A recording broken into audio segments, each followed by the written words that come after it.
akkasuma jalaba. Jalan akkasuma jalaba.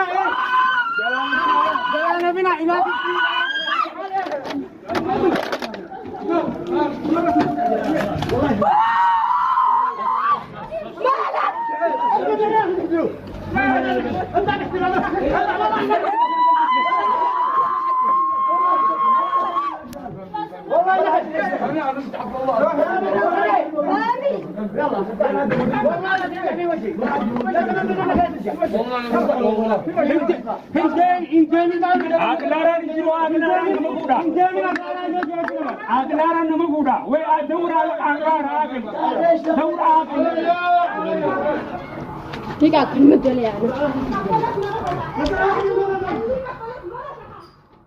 Akan olgon. Akkamiin namni guyyaa jaarsaa jaartummaan waliin gachiisuu dhiisi. Namni zinaa olii godheewu waliif rifata. Namni sharmuutummaan waliin dhufeewu. Maali gochaan kun? Walaa daraartuu takkaatti naarree arratti naarree waa'ee daraartuutis dirqama nakaasaa dhaqee gaafadhee addaan isiniif hin baasa. Bakka isin jirtutti qaamaan dhaqee waan isii waan kana goosise addaan baaseen isinii qabadhee dhufe. Viidiyoo kana malees. Meemma kana hoggaa mucaa manarraa gabbaasaniituma mee ilaalamee kun hordofaa. Dhageeffadha arbisu daddaa. Dhalaa bira galtuutu kanatti iyyuu jira. Ni ajjeesan jaanii. Duutiinis akkanuma. Assalaamu alaikum warahmatullahi wabarakaatuh. Akkam jirtan nagayaa fayyaa Oromootii. Fayyanaa qabdanii jirtanii warreen waaqeffataa kan kiristaanaa kan musliimaa hundi keessan. Kan biyya alaa kan biyya keessaa fayyanaa qabdanii jirtu baga jiraattan. Egaa dhiyeenya kan isinirraa babbadeen ture dhiifama. Egaa arra maal qabattee dhuftee jechuun keessaniin oolamu wanni niin qabadhee dhufe obboleeyyan kiyya wallaahi waan nama gaddisiisu haalaan akka malee nama gaddisiisa. Waa'een Oromoo tun nama gaddisiisti dhugaa dubbachuuf. Yeruma hundaa'u gadda malee gammachuu dhabne. Qilleensa kanarraayis waa'een Oromoo yoo ilaalte nama gaddisiisti. Wanni lafa garuu sanuma. Numa qofa bira. Oromuma qofa bira. Maali sabni keenya abaarsa qaba? Wal miidhuu, wal tumuu, maallaqa wal bira wal buusisiisuu. Kanaa heddummachaa jira. Keessaa karaa taaribaa. Taariba karaa Liibiyaatis jaamu karaa Yamanis hedduu hammachaa dhufe. Keessaa dubartii fi ijoollee xixiqqishoo amma biyyarraa baate tana yoo fudhanne namni akka malee wal miidhaa jira jechuudha. Miidhaa Oromoo dadhabne. San gubbaan dhalaan Oromoo biyya namaa tana keessatti dhiiraa dhalaa wal fuudhaniiti wal miidhaa jiran. Awwaa kijibaa wal fuudhu, sobaa wal fuudhu naaf hin galle. Amma maal qabattee dhuftee jechuun keessaniin oolamu dubbiin ittiin guddatiin jechuun mala mee gama haasawaa kiyyaatiin deemaa hordoftoota kiyya. Wanni niin qabadhee dhufe wanti nama gaddisiisu ni beeytan fahamiituu naaf ilma habooti inni san waliin nu beeytan jeetii yaada. Yuutuubarratti waliin nu beeytan jeetii yaada. Isaaf yaari foofaajii nuti walitti rahima. Egaa hordoftootaa fi kabajamtoota kiyya. Waa'ee isaatiin qabadhee isinii dhufe. Akkuma isinuu beeytan haadha mana isaatii fi isa jidduu rakkoo ture. Jidduutti illee dhaynee dubbachaa turre. Garuu nu dhagahuu hin dandeenye.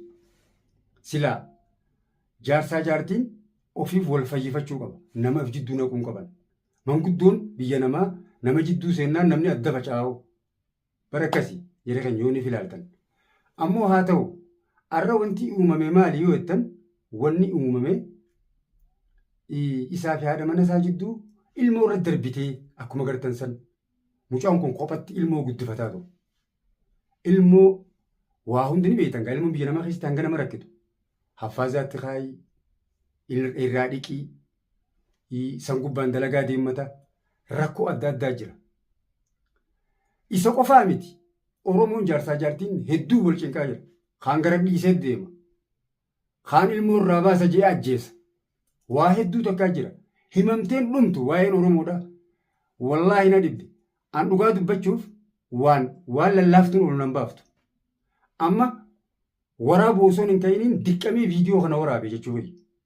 Jarana daraartuu ni beektan gaa darreetuu biisa yuutuubnis daraartuu fi inni haadha manaati. Ilmaa jidduu jira ilmoo. Namni ilmoon jidduu eega dhufte silaa wal tuquun qabu wal kabajuu qaba. Ammaas waliif irra dabruu qaba ilmi namaa. Jaarsaa jaartiin bar safaa ta'anii bara. Bar jaarsaa jaartiin jiran warra qullaa wajjin ciisu. Sanii bar nama qullaa wajjin ciisu kana bar silaa jidduu seenanii isaanumaa wal sirreeffachuu qabaa jechuudha. Jarri kun rakkoon isaanii turte bubbulte akkuma isin beektan anillee jidduu seeneen ture. Naaf obboleessi isaa viidiyoo kiyya harkatanii yoo turtan hin beekan harkatanii jirtan na fakkaata. Ammoo har'a dubbiin jabaatteetumaan kaniin ol ba'uun feene ol ba'ee isinii qabadhee dhufee wanti nagee inni mana hidhaa jira keenya qabdee hiisisti askara manatti itti fiddee akka fadhanitti illee yoo wal dhaban alagaa bakka kana keessa fiduun qabu. Hidhaan Yaman Goontaanamoon hidhaan Yaman baddu Yaman akkuma jireenyi isii keessatti ulfaataatti hidhaan siitis ulfaattu waliif yaaduu qabachuu kiyya. An akka fira kiyyaatti isarraa haasa'utti hin jiru. Akkuma Oromootti Oromoo waan kanarraa wal miidhumaaf hin dhaabne. Maali rakkoon isaanii? Keessaa'uu jaarsaa jaartiin yoo wal lolan amma biyya namaa tana keessatti mirga dhalaa qabajaanii dhalaan jaarsa karaarraariiti. Dhakaa fudhattee maali dubbiin tun maanaaf maan qaanfanne? Hayi jaarsaa jaartiin safaa taa'ameeti. Jaarsaa jaartiin akka fadhe godhee walitti deebi'a. Dubbiin tun maan dhaabbanne daraartu maal akkamiin rabbiirraa kan sodaatiin jaarsa kee mana hidhaa geessite. Ammaani viidiyoon harkadheen qaba akka iccitiitti viidiyoo fidee irratti haasa'uuf deemuu jira. Akka wanni kun kijiba hin jenne wallaahi isiniin jaajiran wallaahi hin jaabu waan kijibaa irratti. Nam tokko viidiyoo keessa seentanii kijibaa wanni isin jettan gorreettan no wanni nuti ol baanee dubbannu dhuga. Jaran wallaahi kijibaaf hin jiru wallaahi waan hin taane irratti hin jaan dhugaan isinii hima. Ragaa qabatamaan isinii fiduu deema. Ragaa qabatamaa mucaa kana uleentumaa cafaqaa isiin itti fiddee qabsiistee dhalaan mana isaa galtu tabiraa itti iyyitee gurra quba kaayyattee u'uu janii irraa baafne jedhanii irraa baasuu dadhaban.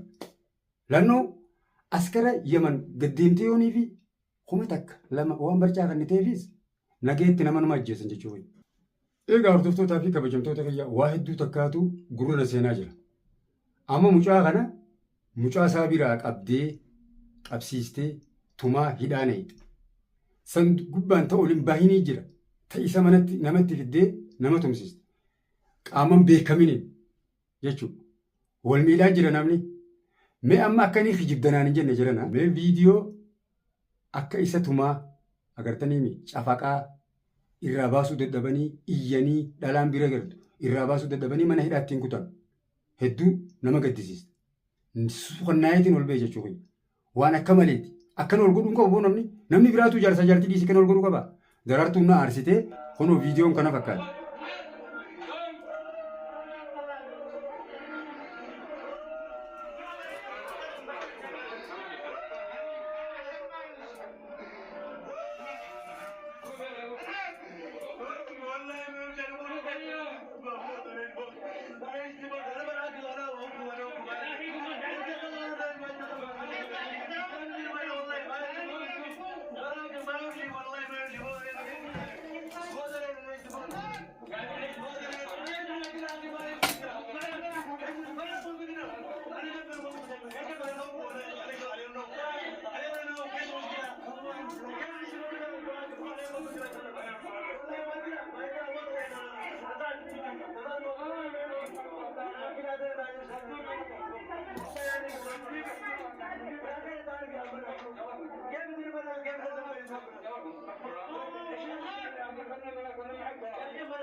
Walaa hordoftootaa fi kabajamtoota kiyya goa ni agartan akkuma agartan dhugaa dubbachuuf araba wanni iyyuu kun jechi dannamaan bahu mucaa qabanii lafatti tumaa jiran.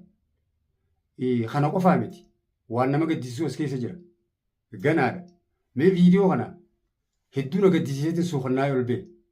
Akkanuma ol godhaa deemnaa nuti bakka hundatti wooma nama gaddisiisu. Mee kunoo amma asirra isinii dhufee jira daawwadhaa.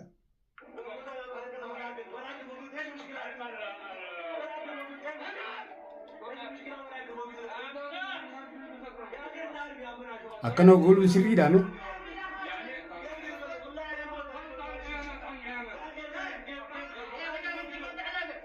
Yamanii qamaasisaniitu maskara sii karaarraa fuudhanii nama fiduun sirrii.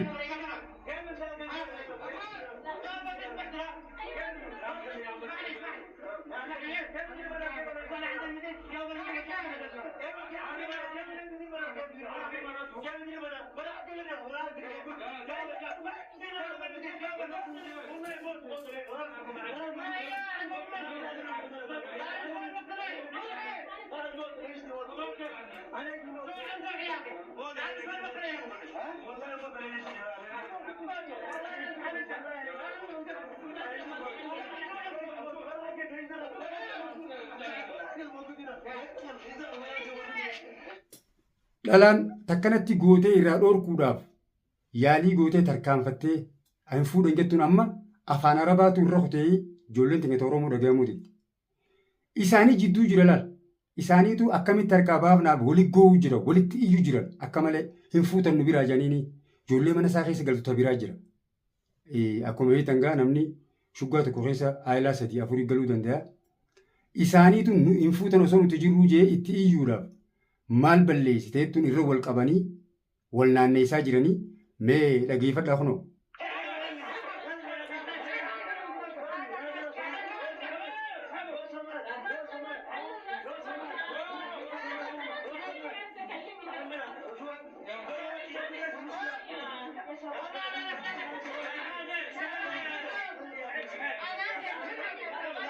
Laalame laal lafatti qabanii lafa riganii hoggaatuman laalame rabbi sodaadha. Akka malee nama gaddisiisa. Hin danda'e uummanni warra biyyaati. Ijoolleen tuyyoonii fi itti utaaltee humnaan harkaa fuuna itti rasaasatti bana. Nama meeqaa lubbuu nama meeqaa qisaasamaa jira biyya tanatti. Namni hin beekamu malee wal fixaa jiran.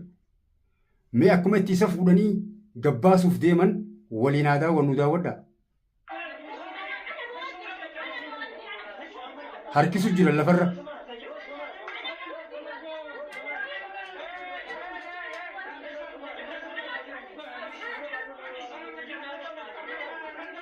Takkana itti mataan isiitu daraartu jaartii isaa. Ammaan tana sheenaan keessa dhufti. Hogguun laalu sheena'uu jirti laal. Waan gooteeti yoo ajjeesanoo dhiini gosa qabaa bara. Yoo ajjeesan isiin hundiifamtu isiin mataan si. Feetuu ilmoo qabaattiif malee hin dhiifamtu. Dhugaa walitti himnaar. Dhugaan hogguu dhufte abbaan fadhe lafaa qaba. Mee itti fiddee uummata tumsiisaa akka namarraa qabuu fakkaatti daawwadhaa kunoo.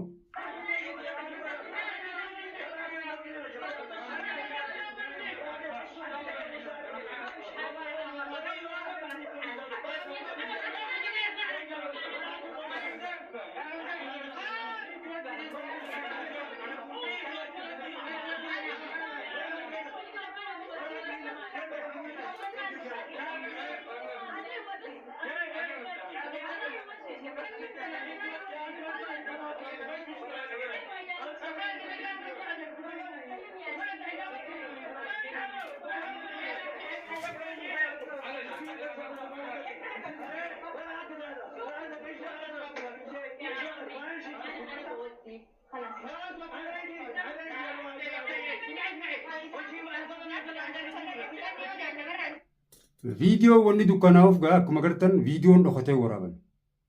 Nama dhokatee waraabee kachirraa ba'ee mucaa keessan akkana taa'ee jennaan sossobee viidiyoo kan harkaa fuudheen. Sababa kanattiin isin garsiisuu danda'e viidiyoo. Jiran alaal viidiyoo yoo ifa ba'ee waraabame qacoolla mul'ata. Amma dhokatanii waan gamanarra dhaabbatanii waraabanii fi kaameeraa dho'isaa jira akkuma beektan. Sanii waraabu jira yoo irratti arkan waan kana isaanii dhokatee waraabu yoo arkan rasaasa malee ilaalan wallaahi. Namni dhokatee kaameeraa nama waraabu mamnuu haa ugaanii beektanii. Kanaaf kaameeraa dhokataniiti waraabu jiran. Mee saniif isin malee ifa isiniin bahu mee numa dhageeffadhaa akka godhaa jiran. Kunoo.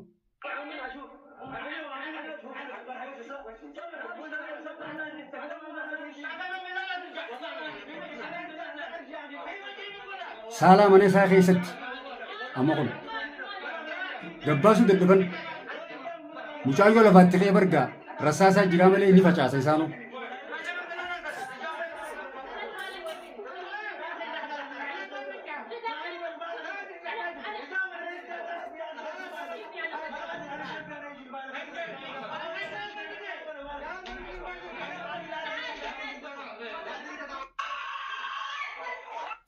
Akkuma gartan gaama hogguunii fi mana isaarraa cafaqaa gabbaasan kibbii mooraasaa bakka inni galu achirraa gabbaasan dhalaan jabaannaan firraa iyyite. Jabaannaan jalaan hafinaa haa dirmannuu jaanii wal dirmachiisan dhugatti mataan na soqonnaan. Amma hogguun si gujjaa isa kanallee mataa girna jechuu jira. Wallahi akka tokkoon jiraachuu qabu. Akkamiin namni akkana wal godhu? Akkamiin namni guyyaa jaarsaa jaartummaan waliin gachiisuu dhiisi? Namni zinaa walii godhee waliif rifata. Namni sharmuutummaan waliin dhufee maali gochaan kun? Wallahi daraartuu takkaatti naarree arratti naarree waa'ee daraartuutis dirqamaan nakaasaa dhaqee gaafadhee addaan isiniif hin baasa. Bakka isin jirtutti qaamaan dhaqee waan isii waan kana goosise addaan baaseen isinii qabadhee dhufa. Viidiyoo kana malees. Meemma kana hoggaa mucaa manarraa gabbaasaniitu mammee ilaalamee kun hordofaa. Dhageeffadha arbisu daddaa. Dhalaa bira galtuutu kanatti iyyuu jira. Ni ajjeesan jaanii. Duutiinis akkanuma.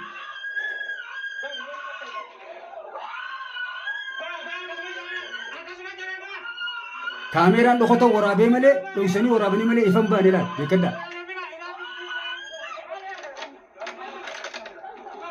Laala askara magaalaa tanaa haadhoo itti fidde laal. Darajaarraa lubbuu goddee mangaa manneen biyya kanaa fooqiidha. Darajaarraan qabanii lubbuu godduusu jiran.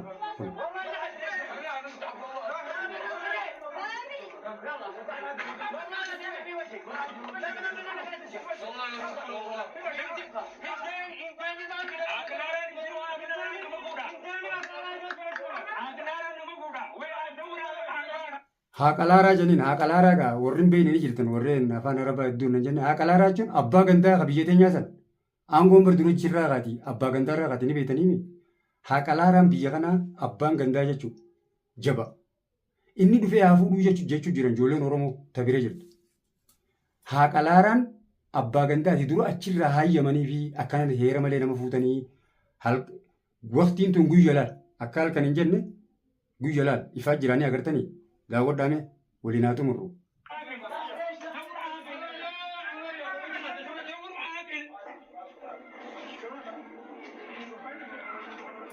Kunoo gabbaasan gaa.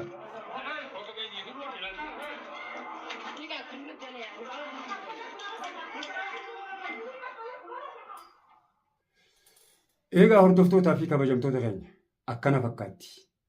Jireenyi biyya Yaman kun dhugaa hedduu nama gaddisiisa. Namni waan malee wal godhaa jira jechuudha. Jiran maa waliin qusannesa yoom wal gorsina. Keessaa jaarsaa jaartii immoo amma jaartiin jaarsa akkana godhuun sirrii jira namee komentii seenaa waan jettan naa hima. Dhaalummaan ati guyyaa takka hojii gachiiste akkanatti kanaasuu hin qabne ka ilmoo irraa qabdu. Askaaba mana nama fiddee meegaa yoo kanatti isii haftee isiis waan isiin jettu qabadheen isinii dhufu. Viidiyoo isiirraa waraabee waan isiin jettu isin dhageessisa. Dila kana isiin garaa jabaatitti hin beekan. Takkasiiti hordoftootaa fi kabajamtoota kiyya hangaan viidiyoo biraa qabadhee isinii dhufu laayikii tuqaa koomentiin deebisaa jaarsaa jaatiin akkana godhaa jira. Egaa hanga xumuratti nafaan